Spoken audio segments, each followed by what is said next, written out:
तो बच्चों आज हम ऑर्गेनिक केमिस्ट्री के एक ऐसे पोर्शन से शुरुआत कर रहे हैं जो एग्जाम पॉइंट ऑफ व्यू से तो इंपॉर्टेंट है ही, ऑर्गेनिक केमिस्ट्री के सीखने के पॉइंट ऑफ व्यू से भी बहुत इंपॉर्टेंट है। बच्चों हम लोग ऑर्गेनिक केमिस्ट्री से डरते क्यों हैं इतना? क्योंकि हम ऑर्गेनिक केमिस्ट्री की जब शुरुआत करते हैं तो हम चैप्टर से शुरुआत करते हैं और चैप्टर्स को जो रिएक्शंस आती है चैप्टर्स में उनको रटना शुरू करते हैं, उनको याद करना शुरू करते हैं और याद करने का तरीका भी निकाल लेते हैं, अलग अलग स्लोगन भी बना लेते हैं। लेकिन बच्चों जब एग्जाम हॉल में जाते हैं तो वो स्लोगन हमारे किसी काम के नहीं रहते हैं। तो बच्चों आइए शुरुआत करते हैं, ऑर्गेनिक केमिस्ट्री के बेसिक कॉन्सेप्ट से शुरुआत करते हैं और उस बेसिक कॉन्सेप्ट से हम ऑर्गेनिक केमिस्ट्री की एक नींव रखेंगे जिससे कि हम लोग ऑर्गेनिक केमिस्ट्री के रिएक्शंस, ऑर्गेनिक केमिस्ट्री के कॉन्सेप्ट, इन सभी की एक बिल्डिंग बना दे। तो बच्चों तैयार हो जाइए, हम ऑर्गेनिक केमिस्ट्री में जीओसी जनरल ऑर्गेनिक केमिस्ट्री को स्टार्ट करने जा रहे हैं और ये जनरल ऑर्गेनिक केमिस्ट्री बताएगा कि हम अदर चैप्टर को स्टडी किस तरीके से करें, किस वे से हम लोग ऑर्गेनिक केमिस्ट्री को सीखें। तो बच्चों ऑर्गेनिक केमिस्ट्री में जीओसी एक ऐसा टॉपिक होता है, एक ऐसा पार्ट होता है जो लगभग हर चैप्टर में यूज होता है। मतलब जीओसी को अगर हम अच्छे से नहीं सीखेंगे तो ऑर्गेनिक केमिस्ट्री के आने वाले सभी चैप्टर्स में बहुत ही दिक्कत आने वाली है। तो बच्चों इस समस्या का समाधान करने के लिए हमें केवल इस जीओसी चैप्टर को बहुत बेहतरीन तरीके से समझना पड़ेगा और बहुत बेहतरीन तरीके से सीखना पड़ेगा। आज हम इस जीओसी के सारे ज्ञान को बटोर लेते हैं और आने वाले सभी चैप्टर पर इनका एप्लीकेशन लगाना शुरू करेंगे तो आप खुद ही ऑर्गेनिक केमिस्ट्री में रिएक्शंस को याद करना भूल जाओगे, तो उसका कॉन्सेप्ट आप सीख चुके होंगे और ना ही आपको उन रिएक्शंस को याद करने की रिक्वायरमेंट पड़ेगी, ना ही उसकी जरूरत पड़ेगी। बच्चों आप और हम जानते हैं कि ऑर्गेनिक केमिस्ट्री में जो ऑर्गेनिक रिएक्शंस होती है, मेरी बात को ध्यान से सुनिएगा, ऑर्गेनिक रिएक्शंस होती है बच्चों, वो ऑर्गेनिक रिएक्शंस में या तो बॉन्ड ब्रेक होता है या बॉन्ड फॉर्म होता है। दो ही कॉन्सेप्ट के ऊपर ऑर्गेनिक केमिस्ट्री की नींव रखी हुई है बच्चों। बॉन्ड का फॉर्मेशन होगा, बॉन्ड का ब्रेकिंग होगा। ऑर्गेनिक केमिस्ट्री स्लो या फास्ट होती है वो उसी बॉन्ड की स्ट्रेंथ के ऊपर डिपेंड होती है।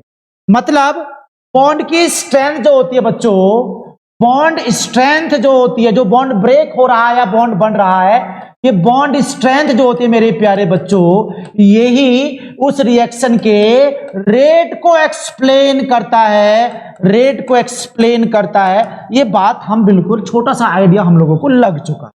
तो बच्चों जीओसी जनरल ऑर्गेनिक केमिस्ट्री में जो रिएक्शन होती है वो रिएक्शन कुछ नहीं है, वो रिएक्शन जस्ट ब्रेकिंग और फॉर्मिंग द बॉन्ड होता है। उसी ब्रेकिंग और फॉर्मिंग के बीच में एक ऐसी स्पीसीज बनती है, वो स्पीसीज को हम बोलते हैं रिएक्शन इंटरमीडिएट। और बच्चों इस जनरल ऑर्गेनिक केमिस्ट्री और इस जनरल ऑर्गेनिक केमिस्ट्री के अलावा जितनी भी ऑर्गेनिक केमिस्ट्री होती है, इन्हीं रिएक्शन इंटरमीडिएट की रिएक्टिविटी को हमें लगाना आ जाए, उसको सीख जाए हम लोग, तो बच्चों ऑर्गेनिक केमिस्ट्री में बहुत सारी समस्याओं का समाधान इस जीओसी, अकेले जीओसी चैप्टर से हो जाएगा।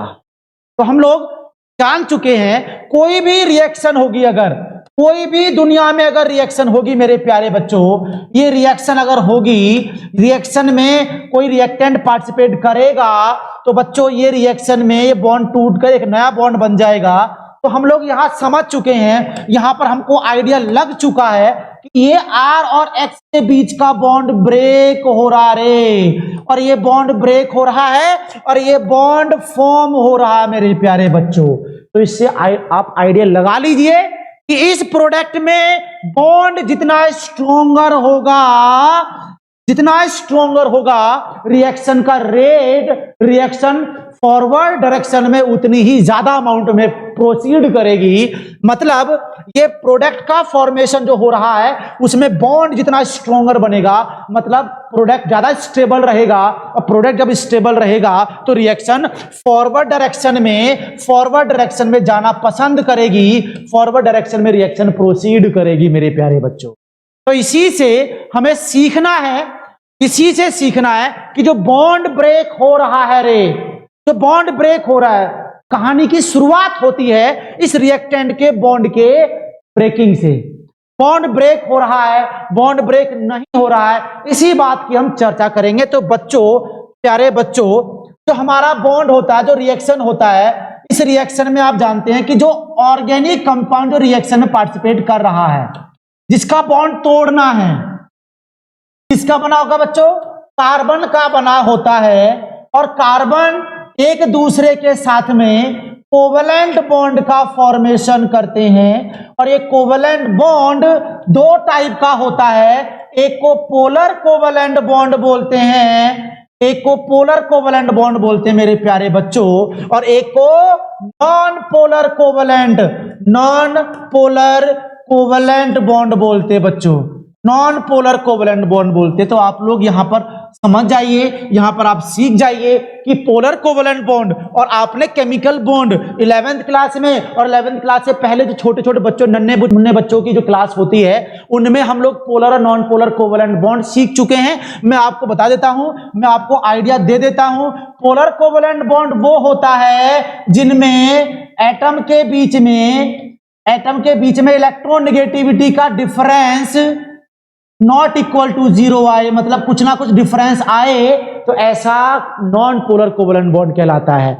लेकिन पोलर कोवेलेंट बॉन्ड वो होता है, नॉन पोलर कोवेलेंट बॉन्ड वो होता है जिनमें इलेक्ट्रॉन नेगेटिविटी का डिफरेंस 0 के बराबर आता है प्यारे बच्चों, उसी को हम बोलते हैं non polar covalent bond, non polar covalent bond. तो सीधी बात है, जो कोवेलेंट बॉन्ड ऑर्गेनिक केमिस्ट्री में बन रहा है वो पोलर और नॉन पोलर कैटेगरी में बन रहा है। मतलब हम यहां पर बोल सकते हैं कि जो भी रिएक्शन हो रही है, जैसा कि मैंने पहले बताया भी, ये किसी दूसरे रिएजेंट के साथ में रिएक्शन कर रहा है और बन रहा है बच्चों इसका प्रोडक्ट। ठीक है जी, प्रोडक्ट बन गया। ये हम बात सीखते हैं, ये बात हम समझते हैं, ठीक है, अच्छी बात है। तो मेरे प्यारे बच्चों, जब ये रिएक्शन होगी तो इसमें ये वाला बॉन्ड ब्रेक होगा और ये वाला बॉन्ड कोवेलेंट है, ये पक्की बात है, क्योंकि ऑर्गेनिक कंपाउंड है और कार्बन कोवेलेंट बॉन्ड का ही फॉर्मेशन करता है। वो पोलर है नॉन पोलर है, वो आप देखकर पता कर सकते हैं। ये ब्रेक होगा, ये बॉन्ड ब्रेक होगा और ये जब बनेगा प्रोडक्ट, तो ये कार्बन और इस वाई के बीच का बॉन्ड क्या होगा? फॉर्म होगा। तो बच्चों, ये वाला बॉन्ड ब्रेक होगा, इसी से कहानी की शुरुआत होगी, इसी से कहानी हम शुरू करने वाले हैं और इसी पर हम चर्चा करने वाले हैं आज की क्लास की। तो ये बॉन्ड ब्रेक हुआ तो बच्चों ये वाला कार्बन के बीच में या किसी कंपाउंड के, मैंने इसके कंपाउंड को इमेजिनरी मान लिया है, ये मत मानना कि एक्स है, हेलोजन होगा, ये होगा, वो होगा, मैंने कंपाउंड मान लिया है।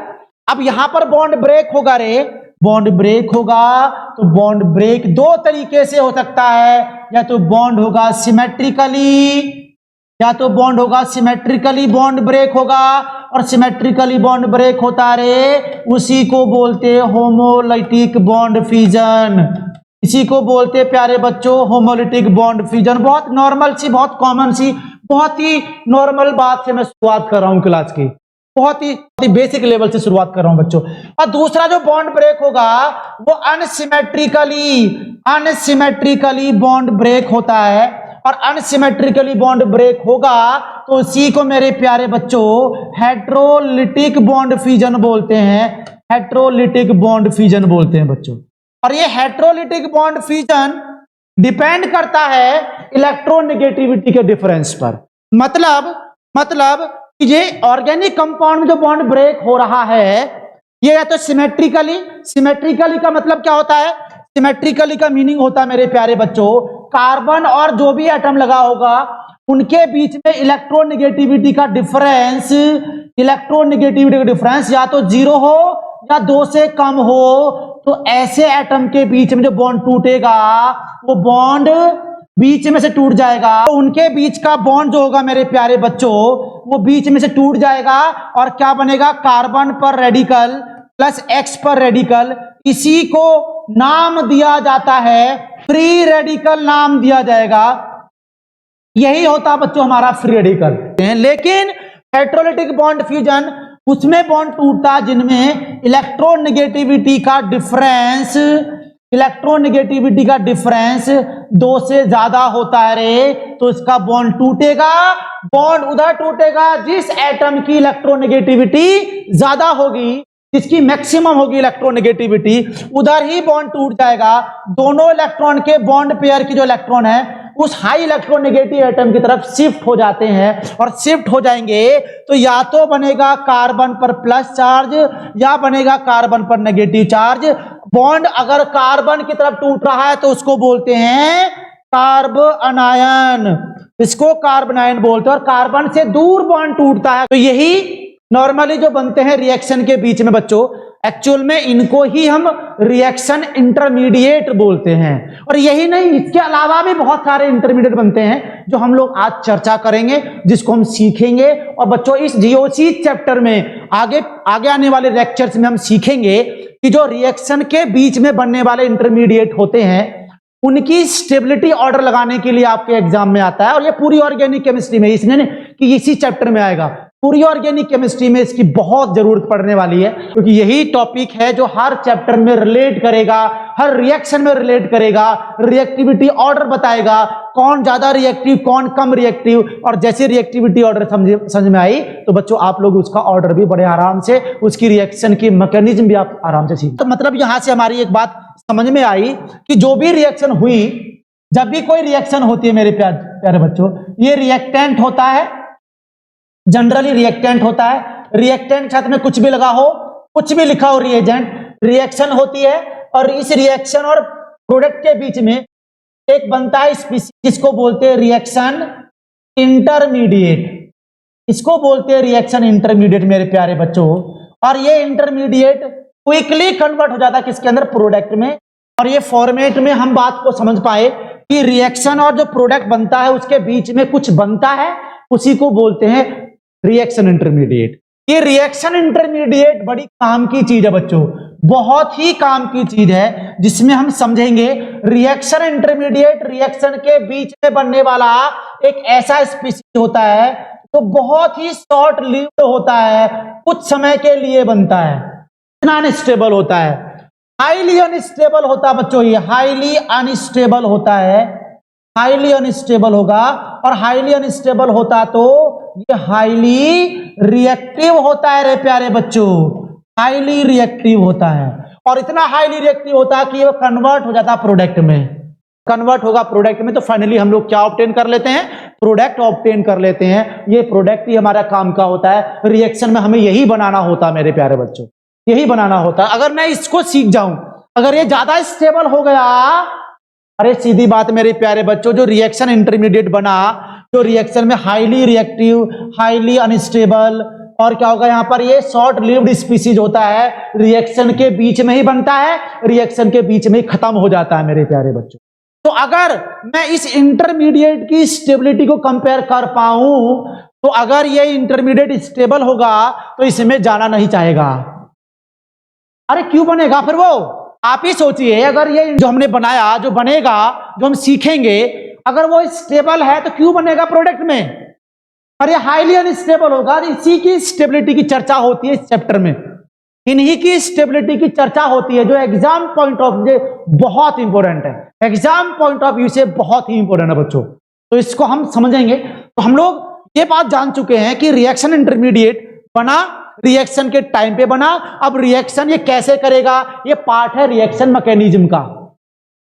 जीओसी हम सब, इस जीओसी में केवल और केवल हम चर्चा करेंगे जो बनने वाले इंटरमीडिएट है, इनकी स्टेबिलिटी को कैसे बनाया जाए, इनकी एसिडिटी को कैसे निकाला जाए, इनकी बेसिसिटी को, सारा खेल इसी के ऊपर चलता रहेगा पूरे जीओसी में।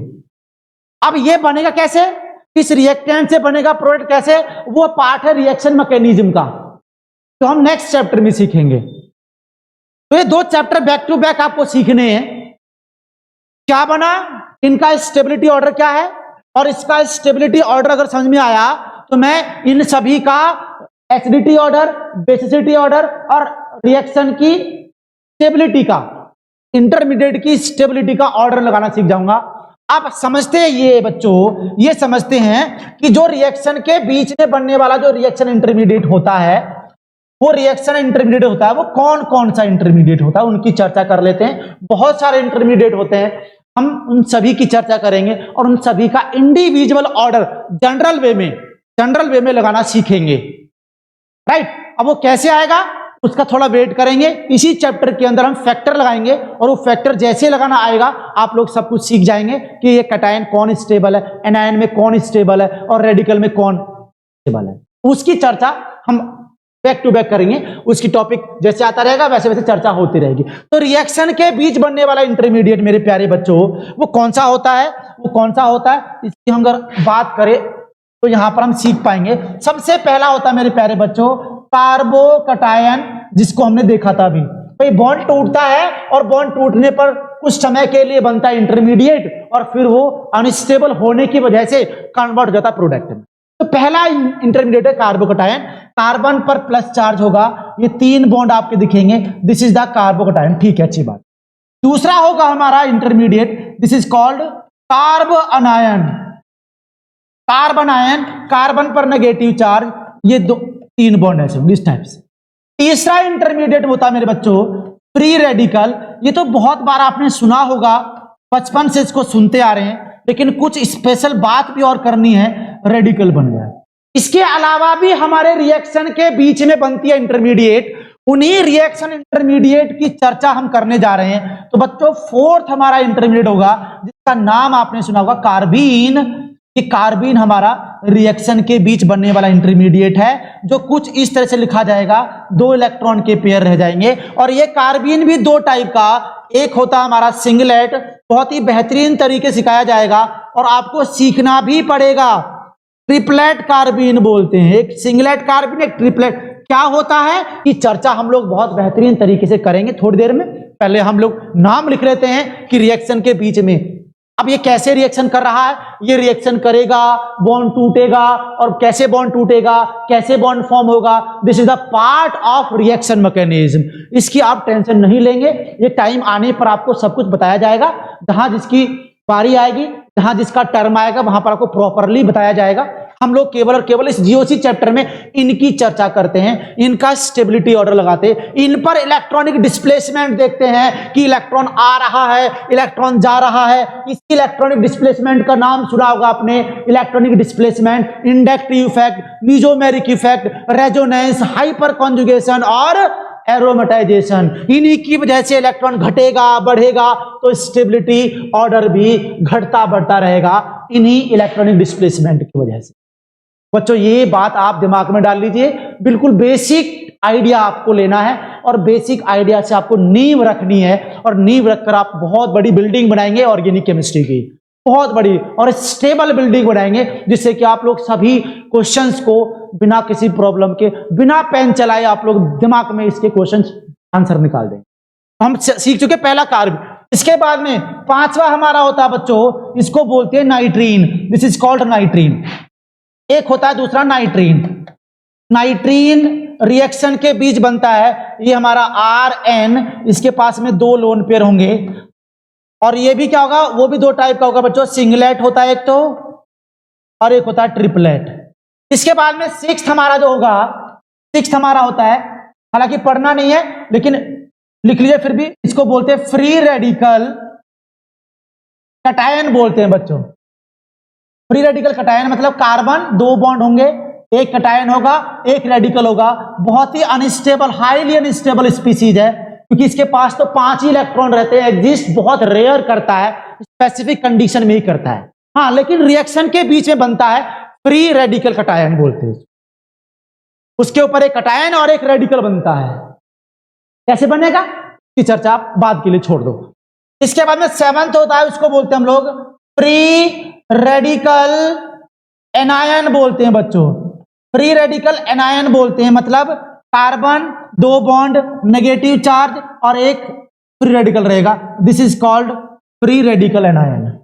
और 8वां मोस्ट, बहुत ही कम चर्चा होगी, मैं नाम ही लिख रहा हूं, जरूरत नहीं पड़ेगी आपको, बस आपको ध्यान रखना है ये चीजें। और एक 8th जो इंटरमीडिएट है उसको बोलते हैं benzene, this is called benzene. नाम सुना होगा बेंजीन का, ये बेंजाइन होता है। और बेंजाइन कुछ ऐसे होता है, डबल बॉन्ड, एक बॉन्ड और होगा, ट्रिपल बॉन्ड की वजह से ये हाईली रिएक्टिव होता है, क्योंकि ये बेंट ऑर्बिटल से बना होता है जो इजीली टूट जाता है और टूट कर किसी दूसरे से रिएक्शन करके बन जाएगा, प्रोडक्ट बना देगा वो। तो ये बहुत रिएक्टिव स्पीसीज होती है, हाईली अनस्टेबल स्पीसीज होती है। तो ये टोटल हमारे पास में बच्चों रिएक्शन के दौरान बनने वाले रिएक्शन के बीच में शॉर्ट लिव्ड स्पीसीज होते हैं जो हाईली अनस्टेबल होते हैं। अब इन्हीं पर ही इलेक्ट्रॉन का डिस्प्लेसमेंट देखना है। जो ग्रुप लगे होंगे, जो इफेक्ट लगाएंगे, वो इलेक्ट्रॉन डोनेटिंग होगा तो इलेक्ट्रॉन डोनेट करेगा, इलेक्ट्रॉन विड्रॉइंग होगा तो इलेक्ट्रॉन विड्रॉ करेगा, इलेक्ट्रॉन डोनेट करने से इसके इलेक्ट्रॉन बढ़ेंगे घटेंगे तो उसके हिसाब से उसकी स्टेबिलिटी भी घटती बढ़ती रहेगी। तो ये चीज आप आगे चर्चा करेंगे इलेक्ट्रॉनिक डिस्प्लेसमेंट के इसी चैप्टर के अंदर, इसी टॉपिक के अंदर। एक तो बिल्कुल एक नींव रखी जा रही है, एक माहौल बनाया जा रहा है आपके सामने कि भाई ये हमें पढ़ना है और ये पढ़ना है, किस तरीके से पढ़ना है, उस चीज को आप सीख गए तो चैप्टर आपके लिए इजी हो जाएगा। आपको कुछ करना नहीं है, क्योंकि हमें करना क्या है पहले अगर वो पता चल जाए तो बच्चों चीजें आसान हो जाती है, चीजें बहुत आसान हो जाती है। पहले चैप्टर कोई भी सब्जेक्ट अगर आप स्टार्ट कर रहे हैं, कोई भी सब्जेक्ट आप पढ़ रहे हैं, तो आप पहले जानिए उस चैप्टर के बारे में कि ये कहना क्या चाह रहा है, इसमें बताना क्या चाह रहा है। और अगर हम उस चीज को सीख गए तो हम जब चैप्टर स्टार्ट करेंगे तो हम लोग वो चीज अपने आप, उसके कॉन्सेप्ट को सीखना, हमारे दिमाग में वो चीज आना अपने आप ही शुरू हो जाएगी, वो चीज सीखना शुरू कर देंगे हम लोग। तो बच्चों इस स्ट्रेटेजी को अपनाना है और इस स्ट्रेटेजी से ही हम लोग तैयारी को आगे बढ़ाएंगे, इसी का हम लोग फॉलो करेंगे। तो जनरली हम लोग रिएक्शन को सीख चुके हैं, ये रिएक्शन में ये बना।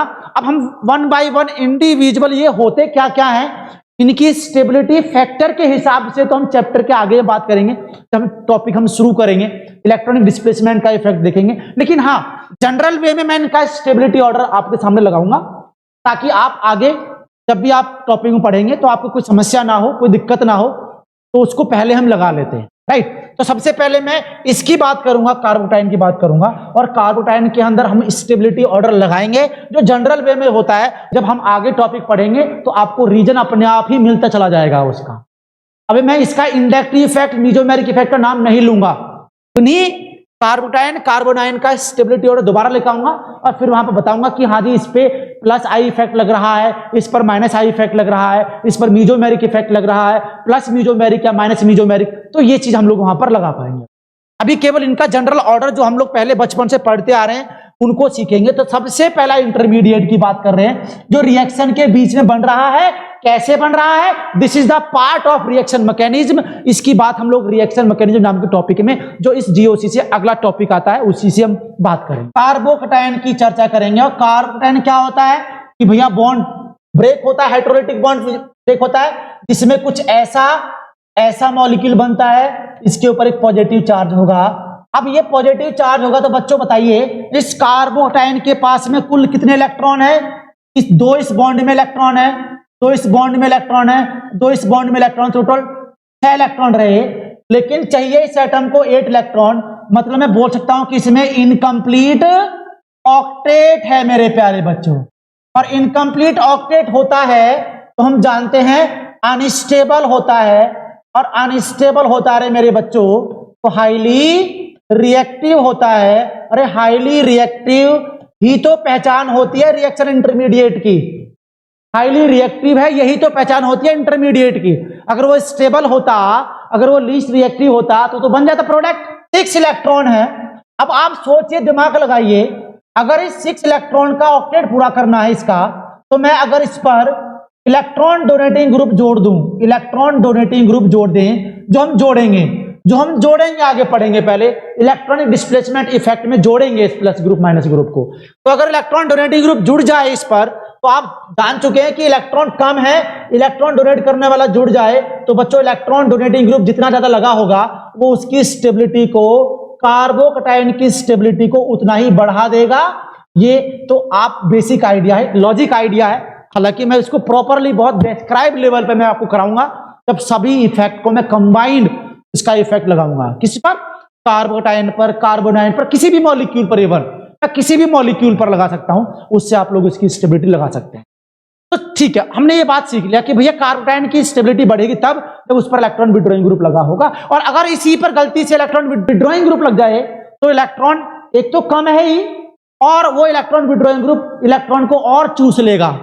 तो इसका मतलब ये और इलेक्ट्रॉन डेफिशिएंट हो जाएगा, इसकी स्टेबिलिटी और भी कम हो जाएगी, खत्म हो जाएगा, मर जाएगा, बेकार हो जाएगा ये तो इसका मतलब इलेक्ट्रॉन डोनेटिंग ग्रुप बढ़ाते हैं इलेक्ट्रॉन की स्टेबिलिटी और इलेक्ट्रॉन विड्रॉइंग ग्रुप घटाते हैं इलेक्ट्रॉन स्टेबिलिटी। तो वो चीज, लेकिन अगर मुझे इलेक्ट्रॉन विड्रॉइंग और डोनेटिंग पता चल जाए तो मैं इसकी स्टेबिलिटी ऑर्डर बड़े आराम से लगा दूंगा। अब उसी चीज की हम चर्चा करेंगे। तो आप लोग शुरुआत कर रहे हैं, हम लोग केवल ऑर्डर लगा रहे हैं। ऑर्डर में कार्बोकटायन का ऑर्डर कार्बन प्लस है मेरे प्यारे बच्चों, इस पर 3 साइक्लोप्रोपेन लगे हुए हैं, 3 साइक्लोप्रोपेन लगे हुए हैं और ये तीनों साइक्लोप्रोपेन क्या काम करते हैं मेरे प्यारे बच्चों, ये इस कार्बोकटायन की स्टेबिलिटी को सबसे ज्यादा स्टेबलाइज करते हैं, क्योंकि साइक्लोप्रोपेन में स्ट्रेन होता है, टूटने के लिए बेचैन रहता है और टूटेगा तो इसके इलेक्ट्रॉनों को इसको देगा, मतलब ये ज्यादा स्टेबल हो जाएगा। इससे भी थोड़ा कम स्टेबल होगा जिस कार्बोकटायन के पास में 2 साइक्लोप्रोपेन लगे हों। साइक्लोप्रोपेन कार्बोकटायन से के बगल में लगा हो ना, तो आंख बंद करके लगा दो कि भैया वो तो सबसे मेजर होगा, सबसे स्टेबल होगा। साइक्लोप्रोपेन, साइक्लोप्रोपेन लगा दीजिए, यहां पर CH2 ग्रुप लगा दीजिए, ये स्टेबल। साइक्लोप्रोपेन 3 है तो ज्यादा स्टेबल, 2 है तो और कम स्टेबल, 1 है तो और भी कम स्टेबल। इसमें क्या आएगा, कार्बन पर 3 फिनाइल ग्रुप, बेंजीन ग्रुप लगे हों तो ये इसके बाद में स्टेबल रहेगा। और ये 3 फिनाइल वाला कार्बोकटायन इक्विवेलेंट होता है टर्शरी एल्काइल के, और जो एलाइलिक फॉर्म में पड़ा होगा, एलाइलिक कार्बन डबल बॉन्ड और तीसरे कार्बन पे कोई पॉजिटिव चार्ज हो तो इसको एलाइलिक बोलते हैं बच्चों, एलाइलिक बोलते हैं। और वो एलाइलिक इसका मतलब टर्शरी भी है। टर्शरी की पहचान कैसे करते हैं, कार्बन की बगल में 3 कार्बन लगे हुए एडजेसेंट में, उसको टर्शरी कार्बन बोलते हैं।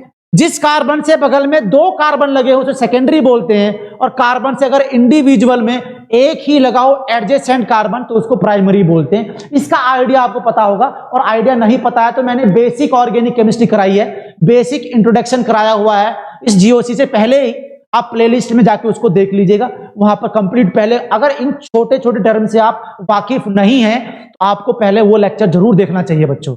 उसमें मैंने बहुत सारी छोटी छोटी बातें करी हैं। उसमें sigma bond, pi bond, hybrid orbital carbon के कैसे निकालते हैं किसी भी ऑर्गेनिक सिस्टम में, उसके अंदर क्या करते हैं, उसका स्ट्रक्चर कैसे बनाते हैं, उसका IUPAC कैसे लिखते हैं, ये सब छोटी छोटी बातों पर मैंने जिक्र किया है, उस पर मैंने मुद्दा रखा हुआ, तो मैंने यहां पर बात करी। तो मैंने इस ट्राइफिनाइल कार्बोकटायन और टर्शरी प्लस एलाइलिक कार्बन है, ये इक्विवेलेंट होता है बच्चों किसके, इस वाले के, दोनों की स्टेबिलिटी बराबर है, टर्शरी एक तो और एक एलाइलिक कार्बोकटायन है, तो इसका मतलब वहां पर हो। अब दूसरा क्या होगा, इससे ज्यादा स्टेबल कौन, इससे कम स्टेबल कौन होगा, फिनाइल कार्बोकटायन लगा होगा और इसके पास भी दूसरा फिनाइल लगा होगा, ये भी इक्विवेलेंट किसके होगा, CH कार्बोकटायन, एक R लगा है, एलाइलिक कार्बन होगा बच्चों, ये secondary, secondary plus allylic, allylic, ये इससे दोनों इक्विवेलेंट रहेंगे, दोनों इक्विवेलेंट, ध्यान रखना मेरी बात का।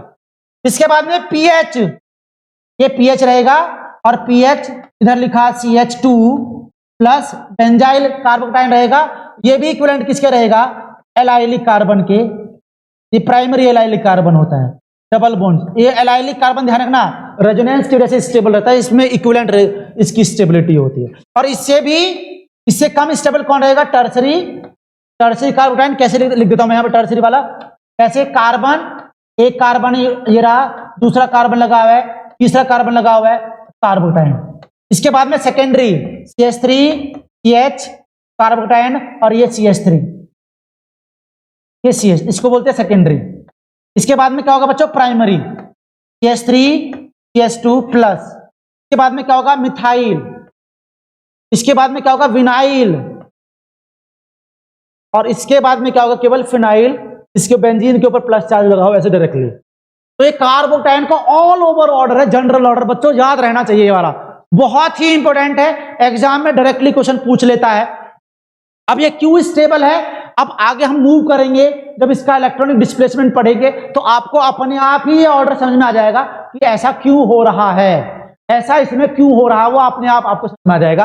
लेकिन ये ऑर्डर है कार्बोकटायन का ऑल ओवर ऑर्डर, जिसमें मैंने कुछ नहीं छोड़ा है, कार्बोकटायन का सबसे इंपॉर्टेंट, सबसे महत्वपूर्ण ऑर्डर है। स्टेबिलिटी ऑर्डर है ये वाला, जो रिएक्शन के बीच में बनता है बच्चों। इस बात से आप लोग बिल्कुल वाकिफ हो चुके हैं। हम आगे फ्री रेडिकल की बात करेंगे। ये एक जनरल ऑर्डर है बच्चों, ये आपको याद होना ही चाहिए, ये आपको पता होना ही चाहिए, राइट। और मैं आपको बार बार क्लास में बोल रहा हूं कि ये कार्बोनाइन कार्बोनाइन रेडिकल कैसे बनेंगे, वो रिएक्शन मैकेनिज्म, जब रिएक्शन करना सीखेंगे तब आपको अपने आप ही समझ में आ जाएगा कि बॉन्ड टूटने पर कब बनेगा कब नहीं बनेगा, और उसकी स्टेबिलिटी हम लोग जीओसी में सीख चुके होंगे।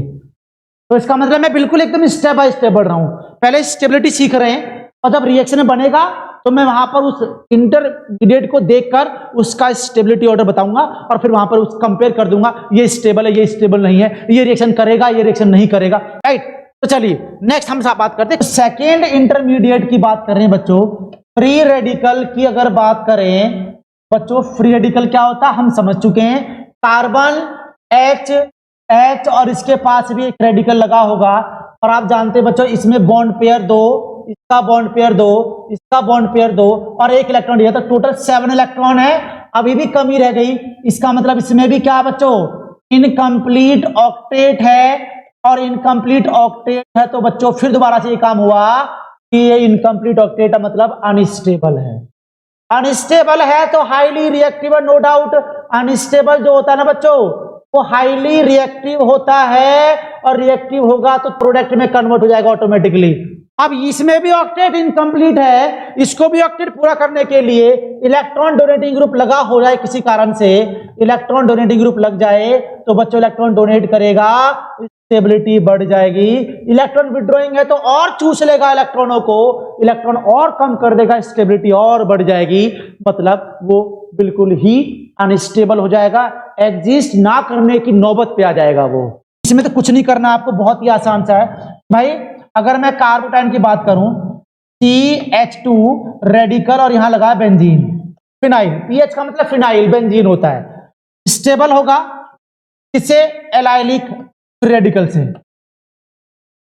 ये डबल बॉन्ड, ये एलाइलिक होता है, एलाइलिक। तीसरे कार्बन पर रेडिकल लगा है उसको एलाइलिक फ्री रेडिकल बोलते हैं। तीसरे कार्बन पर अगर कार्बोटाइन लगा होता है तो उसको बोलते हैं एलाइलिक कार्बोकटाइन बोलते हैं।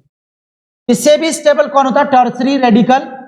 टर्सरी की हम स्ट्रक्चर बनाना आता है, carbon CH3 radical tertiary, secondary हो जाएगा CH3 CH radical CH3, primary हो जाएगा बच्चों CH3 CH2 रेडिकल, और उससे भी कौन हो जाएगा, ये हमारा हो जाएगा CH3 रेडिकल, उससे भी कम कौन, विनाइल। विनाइल तो बेकार ही है बच्चों, और इससे बाद में क्या हो जाएगा बेंजीन के ऊपर रेडिकल सीधा, बेंजीन के ऊपर आ जाए सीधा।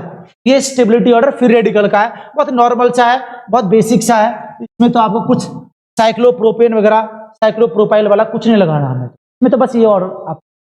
रेडिकल कैसे बनता है, होमोलिटिक बॉन्ड फिजन से बनता है। कब बनता है, जब उसको सनलाइट या हीट की प्रेजेंस में गर्म किया जाए तब उसका रेडिकल बनता है, फ्री रेडिकल का फॉर्मेशन हो। बात करें हम लोग एनायन की, एनायन का भी जिक्र कर लेते हैं। थर्ड हम बात करते हैं बच्चों कार्बन आयन की। अब कार्बन आयन का जिक्र आते ही आप लोग समझ चुके हैं, कार्बन पर 3 हाइड्रोजन रहेंगे या 3 बॉन्ड रहेंगे, हाइड्रोजन नहीं 3 बॉन्ड रहेंगे, चाहे से एल्काइल ग्रुप लगा हो चाहे हाइड्रोजन लगा हो, तो उसके ऊपर डिपेंड करेगा। और एक कार्बन आयन है और नेगेटिव के पास में 2 इलेक्ट्रॉन आ जाते हैं एक्स्ट्रा, एक अपना और एक दूसरा छीना है जिससे। तो इसमें कुल कितने इलेक्ट्रॉन रहे बच्चों, 8 इलेक्ट्रॉन। 8 इलेक्ट्रॉन तो कंप्लीट ऑक्टेट, इसका कंप्लीट है ऑक्टेट, और कंप्लीट अगर ऑक्टेट है बच्चों तो इसका मतलब स्टेबल होगा, और स्टेबल होगा तो नॉन रिएक्टिव। कैसा होगा बच्चों, ये नॉन रिएक्टिव होगा, बात समझ चुके। मतलब अब अगर इसमें हम इस बार इलेक्ट्रॉन डोनेटिंग ग्रुप लगाएंगे तो एक तो इलेक्ट्रॉन से भरा हुआ है ही ऑलरेडी, अब और इलेक्ट्रॉन डोनेटिंग ग्रुप लगा दिया जाए तो इस बार इसकी स्टेबिलिटी घट जाएगी। लेकिन अगर मैं इससे इलेक्ट्रॉन विड्रॉइंग ग्रुप लगा दूं तो ये तो इलेक्ट्रॉन को चूसने का काम करते हैं, और इस इलेक्ट्रॉन को कम करेगा तो स्टेबिलिटी क्या हो जाएगी बच्चों, बढ़ जाएगी। नॉर्मल सी कहानी, नॉर्मल सी बात, जब उसकी बारी आएगी तो आप लोग सीख जाएंगे। आप लोग, मैं तो बस एक आइडिया दे रहा हूं कि अगर इलेक्ट्रॉन देख गए हम लोग तो इलेक्ट्रॉन को देखकर हम लोग बता सकते हैं कि इलेक्ट्रॉन डेंसिटी कब घटेगी कब बढ़ेगी, राइट। तो इलेक्ट्रॉन विड्रॉइंग ग्रुप इलेक्ट्रॉन की डेंसिटी को बढ़ा रहे हैं। अब मैं इसका स्टेबिलिटी ऑर्डर एक जनरल वे में लगा देता हूं बच्चों। कार्बन आयन की स्टेबिलिटी ऑर्डर मतलब कार्बन एनायन, इसके पास में पीएच लगा हुआ है, पीएच लगा हुआ है। ट्राइफिनाइल कार्बन आयन सबसे ज्यादा स्टेबल। इसके बाद में डाइफिनाइल कार्बन आयन, इसके बाद में डाइफिनाइल कार्बन आयन पीएच है। इसके बाद में पीएच कार्बन आयन है।